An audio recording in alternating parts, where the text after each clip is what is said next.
Resident Evil, the final chapter. The film opens with Alice, Milla Jovovich, explaining the origin of the T-virus. Dr. James Mark Simpson, wanted to create a cure for his daughter Alicia, Ever Anderson, who was suffering from progeria.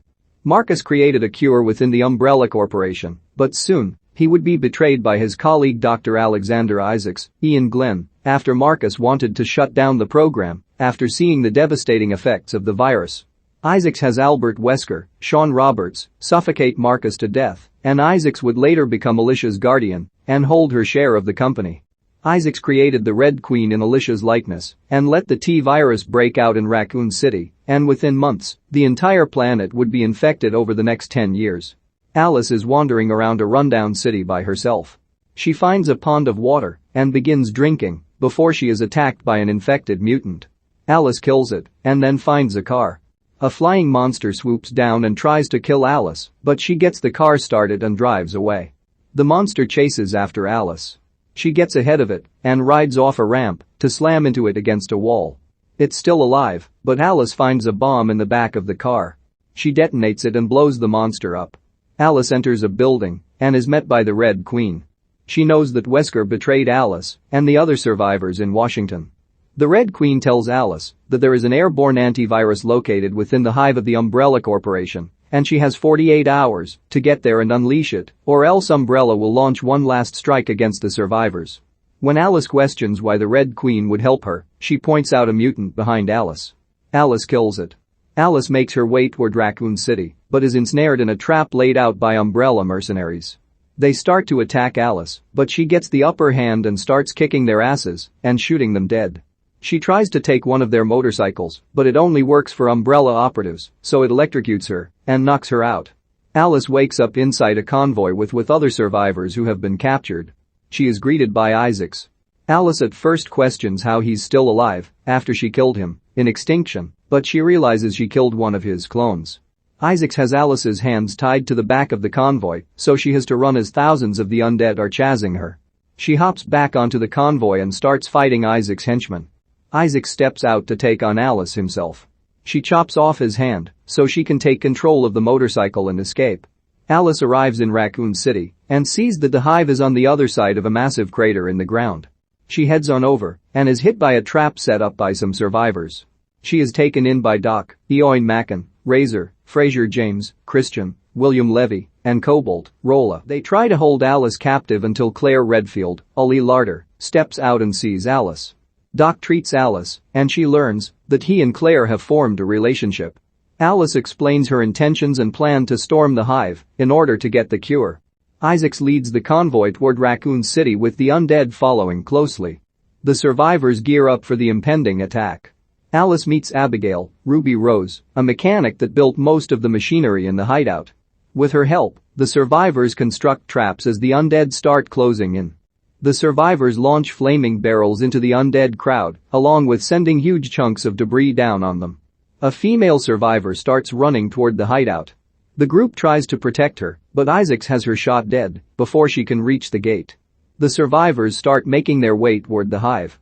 Cobalt gets killed by the undead. Alice fights one of Isaac's henchmen, Jun Guy Lee. He nearly overpowers her until Alice shoots him. They tie Chu to the back of the convoy, but he's not as fast as Alice, and he becomes zombie food. Isaacs orders Wesker, who's operating from Umbrella's main building alongside the Red Queen, to send out the Cerberus dogs to attack the survivors. Christian is mauled by one of the dogs, and the rest of the group escapes by jumping into the river. The team heads inside the hive and are confronted by a now undead Christian. He chases the team into the building as the walls start closing in. Alice fights Christian and gets out before the walls close on him. As they advance further, they encounter a computer with the Red Queen speaking to them. When asked why she is helping them, the Red Queen shows the group a video file of a board meeting in Umbrella with Isaacs deciding that they must go ahead and willingly kickstart the apocalypse and weed out the strongest survivors among them. The Red Queen considers it as going against what she was programmed to do. She tells Alice to take an earpiece so that she may inform her that there is an Umbrella informant among them. The team must go through a rotating fan. Wesker has it go in reverse, causing the fan to suck the air in the opposite direction and pull the team toward it. Alice grabs Abigail before she gets pulled in, but Abigail loses her grip on the bag she's holding onto, and she gets shredded by the fan. The team gets closer to their destination.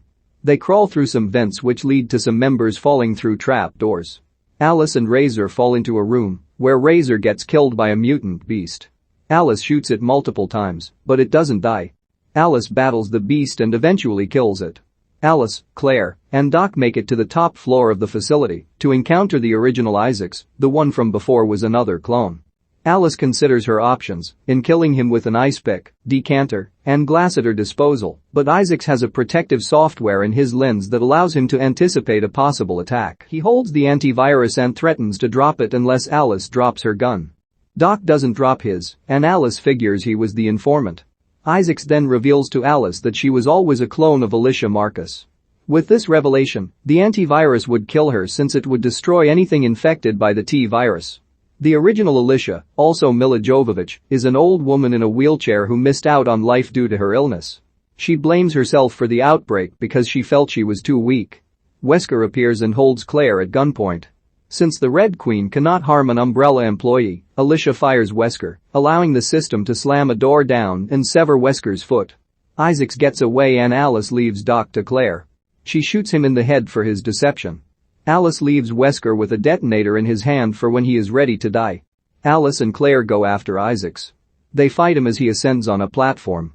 Alice follows him into the laser grid. Isaacs holds her hand and has her fingers severed, but Alice took the opportunity to pull a pin from a grenade in Isaac's pocket. It blows up on his side. Alice takes the antivirus from his pocket and kicks him down. Alice goes outside to drop the antivirus as time is about to run out. She drops it, but Isaacs catches it. Just then, the Isaacs clone arrives with the undead army.